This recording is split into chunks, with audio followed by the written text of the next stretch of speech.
మీనరాశి వారికి ఈ వారం ఏ విధంగా ఉండబోతోంది? మీనరాశి వారికి 4 గ్రహాలు యోగిస్తున్నాయి. లాభంలో చంద్రుడు, ద్వితీయంలో బుధుడు, తృతీయంలో శుక్రుడు, షష్టంలో కేతువు. ఏకాగ్రతతో పనిచేయడం ద్వారా విజయం వరిస్తుంది. మీ కృషిని బట్టి తోటివారి నుండి తగినంత ప్రోత్సాహం లభిస్తుంది. వ్యాపారంలో సుప్రసిద్ధమైన ఫలితాలు సాధించడానికి కాలం ఎంతగానో సహకరిస్తుంది. నూతన ప్రయత్నాలు విజయవంతమవుతాయి.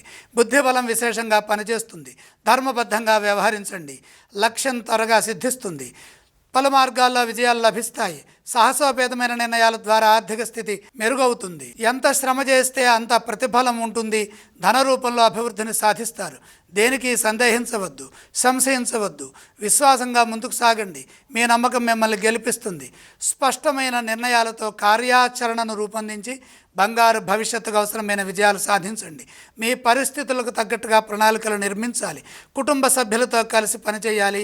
సందర్భాన్ని బట్టి తీసుకునే నిర్ణయాలు మేలు చేస్తాయి. వివాదాలకు అవకాశం కల్పించకుండా శాంతంగా సంభాషిస్తూ సమిష్టి నిర్ణయాలతో ముందుకు సాగితే శుభప్రదమైన ఫలితాలు సాధిస్తారు. ఈ రాశి వారు ఏ స్తోత్రాన్ని పఠించాలంటారు?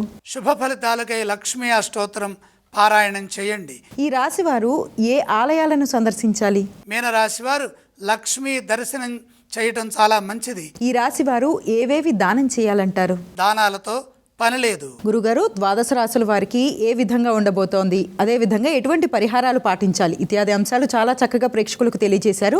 ధన్యవాదాలు. ఇది ఈనాటి వారఫలం కార్యక్రమం. మరో కార్యక్రమంతో మళ్ళీ కలుసుకుందాం.